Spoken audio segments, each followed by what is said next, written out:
Sri Lanka's cosmetic industry is at risk of losing its glamour. The government's ban on non-essential imports, including beauty products, is posing an immense challenge to the country's women entrepreneurs. They are now being forced to cut down their staff. At worst, pull their saloons' shutters down indefinitely. WION Sri Lanka correspondent Dasani Atauda gets you more.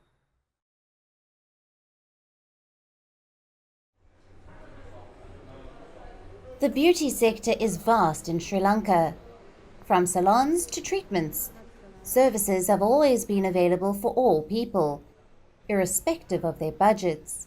But ever since the country slid into its worst financial crisis, the industry has been struggling to meet ends. The Lankan government has banned the import of all non-essential goods, including most cosmetic products, to save up on whatever's left of its foreign reserves. As a result of the recent restrictions, the revenue for Lankan beauty sector plummeted drastically. With no products in the market, the influx of customers has reduced drastically. Most people visit salons to get their makeovers done with imported goods, the shortage of which now means those in the industry can no longer offer extensive services. These are things as basic as a normal hair color or a gel manicure is being cancelled due to unavailability.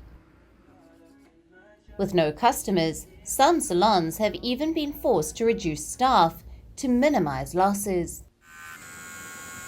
Customers in Sri Lanka have lost hope for the near future. There is a sense of dissatisfaction with the unavailability of services. And to add to their woes, prices of even the most standard of services have now been bumped up.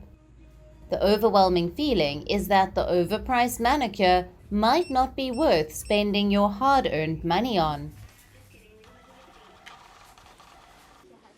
Sri Lanka's beauticians have warned that if the ban on imports of beauty products is not lifted, then the forthcoming festive and wedding season is bound to suffer with an out-of-stock situation.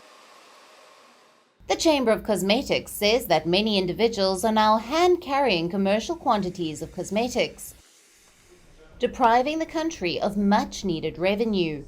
It could have been earned through proper channels of importation. In a bid to enable businesses engaged in the sector to stay afloat, the CCI has urged the government to remove the temporary import ban on cosmetic products at the earliest, to allow the businesses to capitalize on the upcoming Christmas and New Year season. They say the import of cosmetics does not require large sums of US dollars and will not hurt the foreign exchange stance of the national economy.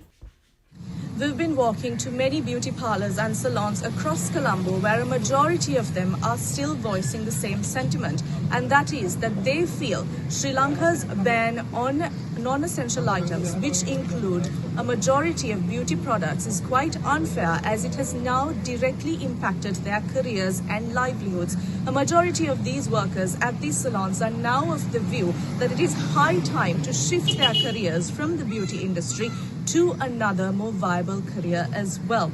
Sri Lanka's beauty community is quite large and is heavily reliant on imported products, especially when it comes to that of bridal hairdressing and makeup. Sri Lanka's ban on non-essential services and products appears to be quite costly, and the beauty industry is struggling. Reporting for WION World is one from Colombo. I'm Dasani Atauda.